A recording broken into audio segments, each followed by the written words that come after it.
Bahujan Samaj party का अपना एक जनाधार है। जो अन्य पार्टियों के अगर तुलना की बात करें तो बहुजन समाज पार्टी आज भी अकेले चुनाव लड़ने की क्षमता इसलिए रखती है क्योंकि बीएसपी की ये क्षमता है कि हम अकेले चुनाव लड़ेंगे और सम्मानजनक सीटें ला देंगे। ये कॉन्फिडेंस न तो भारतीय जनता पार्टी में है और ना ही कांग्रेस में है, ना बिहार के आरजेडी, जेडीयू, एलजेपी, ये किसी भी पार्टी में दम नहीं है जो अकेले लड़ने की क्षमता जो है ऐसे परिस्थिति में जुटा सकें। तो निश्चित तौर पर बहुजन समाज पार्टी के बिहार की बात करें तो एक अच्छा खासा जनाधार है और बहुजन समाज पार्टी का जनाधार दिखा है विधानसभा के चुनाव में, 2020 के विधानसभा के चुनाव में, 5 के विधानसभा के चुनाव में। यहाँ से बहुजन समाज पार्टी ने अच्छा खासा रिजल्ट देने का काम किया है और ये संकेत ये बताने के लिए काफ़ी है कि बहुजन समाज पार्टी का जनाधार बिहार में है। बहुजन समाज पार्टी का वोट है वो भी अच्छा खासा संख्या में। अगर उस पर ईमानदारी से मेहनत से काम हो जाए तो मैं गारंटी के साथ इस बात को कह सकता हूं कि जो रीजनल पार्टियां हैं बिहार की उनके छक्का छुड़ा सकती है। दोस्तों इसी साल बिहार में चुनाव होने वाला है। बहुजन समाज पार्टी अपने दम पे चुनाव लड़ेगी। बहुजन समाज पार्टी कितने सीटों पर मजबूत है और बहुजन समाज पार्टी अगर अकेले लड़ेगी तो अपने आप को फ़ायदा पहुंचाएगी या किसी पार्टी को फ़ायदा पहुंचाने का काम करेगी, इसी मसले पे बात करेंगे। हमारे साथ बातचीत करने के लिए बसंत जी हैं। बहुजन समाज पार्टी जिस तरह से तैयारी कर रही है, कितनों सीटें पर मजबूत है और क्या जो अकेले लड़ेगी तो उसको फ़ायदा होगा या नुकसान होगा? निश्चित तौर पर बहुजन समाज पार्टी का एक अपना कैडर वोट है। बहुजन समाज पार्टी का अपना एक जनाधार है। जो अन्य पार्टियों के अगर तुलना की बात करें तो बहुजन समाज पार्टी आज भी अकेले चुनाव लड़ने की क्षमता इसलिए रखती है क्योंकि बीएसपी की ये क्षमता है कि हम अकेले चुनाव लड़ेंगे और सम्मानजनक सीटें ला देंगे। ये कॉन्फिडेंस न तो भारतीय जनता पार्टी में है और ना ही कांग्रेस में है, ना बिहार के आरजेडी, जेडीयू, एलजेपी, ये किसी भी पार्टी में दम नहीं है जो अकेले लड़ने की क्षमता जो है ऐसे परिस्थिति में जुटा सकें। तो निश्चित तौर पर बहुजन समाज पार्टी के बिहार की बात करें तो एक अच्छा खासा जनाधार है और बहुजन समाज पार्टी का जनाधार दिखा है विधानसभा के चुनाव में, 2020 के विधानसभा के चुनाव में, 5 के विधानसभा के चुनाव में। यहाँ से बहुजन समाज पार्टी ने अच्छा खासा रिजल्ट देने का काम किया है और ये संकेत ये बताने के लिए काफ़ी है कि बहुजन समाज पार्टी का जनाधार बिहार में है। बहुजन समाज पार्टी का वोट है वो भी अच्छा खासा संख्या में। अगर उस पर ईमानदारी से मेहनत से काम हो जाए तो मैं गारंटी के साथ इस बात को कह सकता हूं कि जो रीजनल पार्टियां हैं बिहार की उनके छक्का छुड़ा सकती है बहुजन समाज पार्टी। बहुजन समाज पार्टी बिहार में कितनों सीटों पर मजबूत आपको दिख रही है?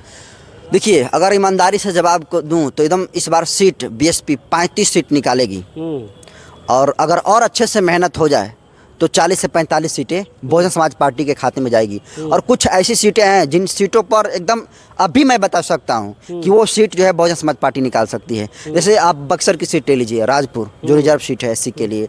खुद बक्सर जो है वो भी जो है बहुजन समाज पार्टी का गढ़ कहा जाता है और बहुजन समाज पार्टी बहुत ही मजबूत स्थिति में है। 2 सीट ये हो गया। इसके अलावा आप रामगढ़ ले लीजिए, कैमूर की रामगढ़ की सीट। अभी आपने देखा कि सिर्फ कुछ वोटों के अंतर से वहाँ पर जो सतीश यादव से वो हार गए थे, जीते से रह गए थे, 2nd नंबर पर थे। आरजेडी 3रे नंबर पर चली गई थी रामगढ़ विधानसभा में। तो रामगढ़ विधानसभा में बीएसपी बहुत अच्छी खासी संख्या में है, मजबूत है, अच्छे खासे जो है वोटर हैं बीएसपी के। और इसके अलावा चैनपुर ले लीजिए, चैनपुर के में भी बहुजन समाज पार्टी 2020 में जो है जीती हुई उनकी सीट है। तो निश्चित तौर पर आप नोखा की सीट ले लीजिए, रोहतास का करहगर ले लीजिए, ऐसी सीटें हैं। वाल्मीकि नगर ले लीजिए, मुजफ्फरपुर की कई सीटें ऐसी हैं, हाँ भभुआ मोहनिया, ये ऐसी सीटें हैं। लगभग इधर जो 15 से 16 जो सीटें हैं जिन पर बहुजन समाज पार्टी विधानसभा के चुनाव लड़ी है और 3 नंबर पर रैंक करने का काम किया है। तो सोचिए, जो व्यक्ति बिना गठबंधन का लड़ता है और 3 नंबर पर रहता है तो अगर सोचिए कि अगर अच्छे से मेहनत हो जाए तो 1 नंबर पर आने में उसको 1 मिनट भी नहीं लगेगा। इसलिए अब पूरे बिहार के बहुजन समाज के लोग मूड बना लिए हैं कि हमने सारी पार्टियों को देख लिया। इसलिए बहुजन समाज पार्टी इस बार मैं सत्ता की तरफ उसको रुख करते हुए देख रहा हूँ, क्योंकि बहुजन समाज पार्टी के जो बिहार के जो जिम्मेदार पदाधिकारी हैं वो अपनी गलती को एक्सेप्ट किए हैं और उस गलती को एक्सेप्ट करके लगातार पूरे बिहार में भ्रमण करने का काम कर रहे हैं। और इसका सबसे ज़्यादा मैं क्रेडिट बिहार की बहुजन समाज पार्टी के प्रदेश प्रभारी और साथ में अभी केंद्रीय प्रभारी बनाए गए हैं माननीय अनिल चौधरी जी को इसका क्रेडिट जाना चाहिए। कुछ लोग मीडिया में चला रहे हैं कि बहुजन समाज पार्टी अगर अकेले चुनाव लड़ेगी तो किसी दूसरे पार्टी को फायदा हो जाएगा। गलत बात है। ये वही पार्टी र्यूमर फैला रही है जो दूसरे पार्टियों को फायदा पहुंचाने का काम करती है। बहुजन समाज पार्टी का अपना एक सिद्धांत है, अपना एक कंसेप्ट है। बहुजन समाज पार्टी की अपनी विचारधारा है। बहुजन समाज पार्टी के अपने एक वोटर हैं। वो वोटर उनकी गर्दन भी काट दीजिएगा ना तो आखिरी सांस तक बीएसपी कैसे समर्थक, कट्टर समर्थक होते हैं कि उनकी जान चली जाएगी, लेकिन अंतिम सांस तक बसपा बसपा और बसपा ही कहेंगे। और वो अरे एक बुजुर्ग महिला देख रहे हैं, उसका 80 वर्ष की महिला थी सोशल मीडिया पर, वो रोते हुए बोल रही है कि हम तो माया की वोट दूंगी, ऐसे कह रही है। सोचिए 80 वर्ष की उम्र में।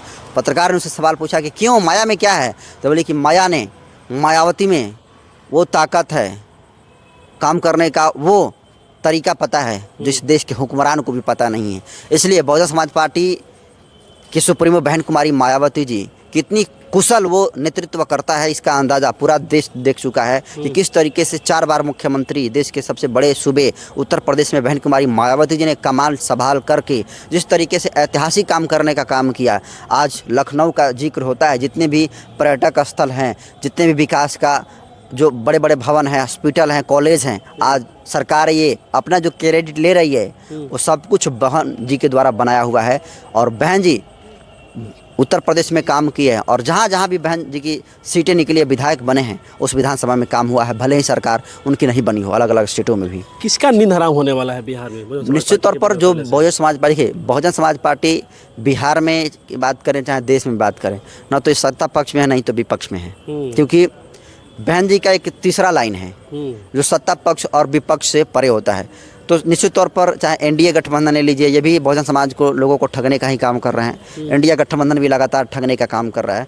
तो ऐसे में बहन कुमारी मायावती जी इन दोनों ही ठगबंधनों को इस बार नींद हराम करने वाली हैं। और इस बार ऐसी नींद हराम करेंगी ना कि 5 साल तक नींद नहीं आने वाली है इन तमाम जातिवादी पार्टियों को, जो दलितों को बरगलाकर, मुसलमानों को बहलाकर, यादवों को बहलाकर, कुर्मियों को बहलाकर वोट तो ले लेते हैं, लेकिन विकास जब करने का बारी आता है तब जो है हाथ खड़ा करके और आराम से पटना में जो फ्लैट मिलता है, एसी लगा हुआ है, एकदम उसमें सोते हैं फुफकार कर।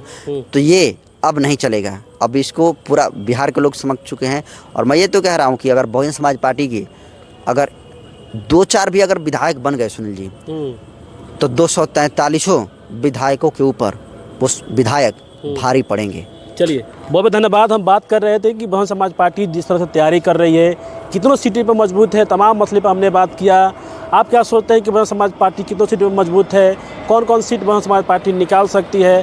क्या बहुजन समाज पार्टी अगर अकेले चुनाव लड़ती है तो क्या बहुजन समाज पार्टी को फायदा होने वाला है?